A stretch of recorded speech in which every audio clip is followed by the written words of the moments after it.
యుద్ధానికి ఎప్పుడు ఇజ్రాయెల్ వార్తల్లో ఉంటూనే ఉంటుంది. ఇజ్రాయెల్ ఇప్పుడు ఇరాన్పై యుద్ధానికి కాలు దూవుతుంది. అసలు ఈ యుద్ధానికి అసలు కారణాలు ఏంటి? ఇజ్రాయెల్ ఇరాన్ యుద్ధం వస్తే వాళ్ళలో ఎవరిది పైచే ఎవరు విన్ అయ్యే అవకాశాలు ఎక్కువ ఉంటాయి. అసలు ఇరాన్కి ఇజ్రాయెల్కి గొడవ ఏంటి? ఇరాన్ హజ్బుల్లా, హైతీస్, హమాస్ వంటి టెర్రరిస్ట్ సంస్థలకు ఎంతో ఊతమిస్తూ తమ వైపు ఉసుకొల్పుతుందని, తమ దేశ స్థిరత్వాన్ని తగ్గిస్తుందని ఇజ్రాయెల్ ఆరోపిస్తుంది. ఈ నేపథ్యంలో ఇరు బలాల విషయానికి వస్తే మిలిటరీ విషయంలో ఇజ్రాయెల్ తక్కువ సంఖ్యలో ఉన్నప్పటికీ ఆ యొక్క కమాండోస్ వాళ్ళ యొక్క గొరిల్లా విధానాలు చాలా అత్యున్నతమైన స్థితిలో వాళ్ళు నిలబెట్టాయి.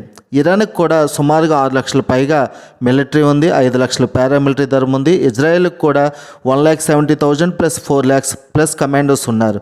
ఇంకా అసలైన యుద్ధం అనేది ఇప్పట్లో మెయిన్ ల్యాండ్ మీద కాకుండా భూగర్భ తలంపై కాకుండా ఆకాశ విపంలో జరిగే అవకాశం ఉంది. కాబట్టి ఇక్కడ యుద్ధ విమానాలకు వస్తే ఇజ్రాయెల్ విమానాలు F-15-35 ఎంతో నైపుణ్యం కలిగినవి, ఖచ్చితత్వం కలిగి ఇవి కొడితే మరి దిమ్మ తిరిగిపోయేటట్టు ఉంటుంది.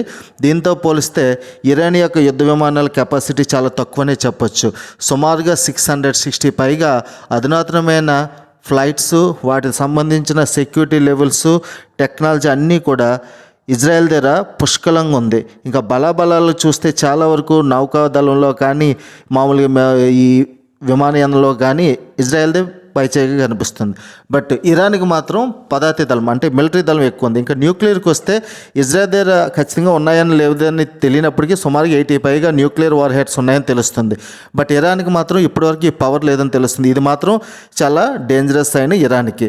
ఇంకా సైబర్ సెక్యూరిటీస్ ఇలాంటి విషయానికి వస్తే సైబర్ పరంగా ఇజ్రాయెల్ చాలా పవర్ఫుల్ అయినప్పటికీ ఇరాన్ ఎక్కువగా ఈ టెక్నాలజీపై ఆధారపడిపోవడం వల్ల ఒకవేళ నిజంగా సైబర్ వార్ అంటూ వస్తే ఇజ్రాయెల్కి చాలా ఎక్కువ నష్టం కలుగుతుంది. ఒకవేళ సిస్టమ్స్ కానీ హ్యాక్ చేయగలిగితే తన యొక్క యుద్ధ సామాగ్రి, విమానాలు, ఫ్లైట్స్ అన్నీ కూడా చాలా ఇబ్బంది పడతాయి. ఇంకా మిత్ర దేశాల విషయానికి వస్తే ఇజ్రాయెల్కి చాలా బలమైన మిత్ర దేశాల యొక్క సపోర్ట్ ఉంది.